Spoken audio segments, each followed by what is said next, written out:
E isso marca, né? E a maneira que o Fiore cuidava das pessoas, entendeu? A maneira que o Fiore tratava as pessoas, eu aprendi muito com ele. Que quanto mais eu cresço, mais eu quero ser simples. Por isso que quando eu cito da minha mãe, né? Porque a minha mãe, ela me deu oportunidade para os meus irmãos, para nós cuidarmos dela. Muitas vezes as mães vão embora cedo, né? Tem muita gente que não viu a mãe, tem muita gente que perdeu a mãe quando a mãe estava dando a luz. Sim, enfim. sim, não conheceu. Então eu agradeço a Deus que eu tive minha mãe durante muitos anos. E minha mãe teve Alzheimer, assim como meu pai. E eu nunca tinha visto meu pai nu.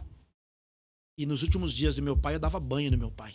E era muito difícil para mim e muito difícil para ele também, de um filho dar um banho. E muitas vezes meu pai falava assim, você tá pegando no meu negócio aí? Daí eu falava pra ele assim, eu sou seu médico.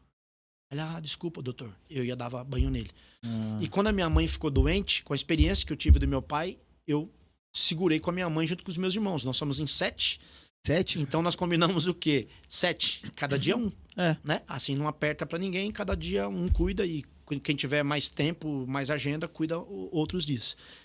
Só que quando foi pra dar banho na minha mãe, eu falei, cara, meu pai, tudo bem, mas não é minha mãe, eu não vou ver minha mãe nua. Aí um amigo meu que cuidava da mãe, que é médico, chamado Zé Renato, ele falou pra mim assim, por que você tem dificuldade, meu? Eu cuido da minha. Daí eu falei assim, mas você é médico. Ele falou assim, eu sou médico da sua mãe, médico da mãe dos outros, da minha mãe eu sou filho. E eu cuido da minha mãe. Frase impactante. Então, cara, vai cuidar da sua mãe. Aí minha mãe gostava de Aguinaldo Timóteo. Ô, meu menino! O menino. Ô, meu menino! Aí eu colocava o Aguinaldo Timóteo no banheiro, ficava só eu e ela na cadeira de roda, eu colocava o Aguinaldo Timóteo, ela ficava ouvindo, eu lavando a minha mãe e tal. Nunca postei isso, mas algumas coisas eu postava sem mostrar a minha mãe. Por quê? Para as pessoas olharem e falar assim, peraí um pouquinho, esse cara aí narra os jogos do meu time, esse cara cuida da mãe.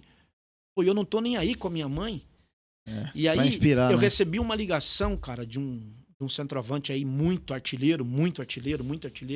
Ele descobriu meu telefone, ele me ligou e falou assim, cara, a minha esposa não falava com a mãe dela. A maneira que você cuida da sua mãe, ela tá conversando. Inspirou. Ela tá conversando. Ô, Dinei, meu pai tava no asilo. Eu fui buscar o meu pai. Depois do dia que você começou a postar o que você fazia para sua mãe. Esse mesmo atacante? Não, outras pessoas. Então, cara, um monte de pessoas me ajudaram também a cuidar da minha mãe nesse sentido. E aí, a minha mãe faleceu. E é uma coisa muito louca, cara, porque eu era muito apegado à minha mãe. Nós somos em 7, mas eu era muito apegado à minha mãe.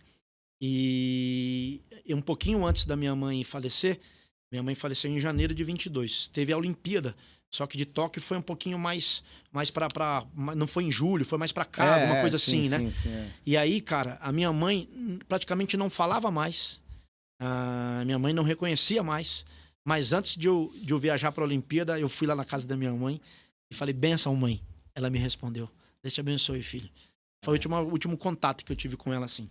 E aí, minha mãe ficou mais uns dias tal, até que o médico me chamou e falou, tua mãe tá nos últimos dias, cuidado paliativo, não viaje mais pra tão distante assim e tal, tua mãe tá indo embora. E eu tava me preparando para fazer um jogo da Copa São Paulo, e minha mãe tava em Itanhaém internada e eu tava aqui em São Paulo. Quando uma amiga minha, fui a primeira pessoa a saber, me ligou para falar que minha mãe tinha partido. E assim, cara, por mais... É uma coisa difícil, uma decisão que eu tomei, cara, assim como meu pai, como minha mãe. Eu chegava no ouvido da minha mãe, eu dava banho nela e falava assim pra ela, mãe, vai embora. Vai descansar, mãe. A ferida da senhora tá muito grande. Eu coloquei o melhor colchão pra minha mãe, mas não tinha jeito. Minha mãe era diabética, tinha um buraco enorme nas costas, um buraco enorme no pé. Levei, trouxe ela no Einstein, tudo, não adiantou nada. E eu falava pra ela, vai descansar, mãe. Descansar, a senhora já fez tudo que a senhora tinha que fazer. A senhora criou os filhos, criou os netos, vai descansar. E o último dia que eu vi a minha mãe viva, cara, eu dei banho na minha mãe, junto com a Dayana, que cuidava dela. Minha mãe voltou pra cama e minha mãe sujou a cama de novo. Aí eu tirei minha mãe, coloquei ela do meu lado, ela nua. Ela colocou a cabeça aqui no meu ombro. Aí minha namorada na época falou assim, ela tá se despedindo de você. Ela tá indo embora. Aí eu subi a serra no domingo, na terça-feira minha mãe faleceu. E aí eu conversei com os meus irmãos e falei, acho que a mãe vai ficar feliz se eu narrar o jogo próximo jogo do Santos e América. Aí eu vim, narrei o jogo, e narrei o jogo lembrando da minha mãe e tudo, mas a minha ideia não era falar nada sobre a minha mãe. No final eu ia falar, obrigado mãe, essa narração foi pra senhora.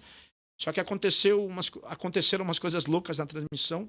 E aí, aos 47 minutos, faltava 1 minuto, eu peguei quando eu falei assim, no último giro do ponteiro. Aí me desarmei. Aí eu lembrei das mães, porque eu sempre lembro das outras, não lembro só da minha.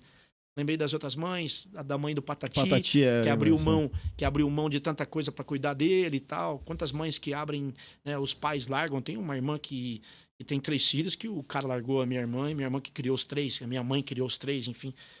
Então, cara, eu fiz aquela homenagem para minha mãe. Essa homenagem viralizou, enfim.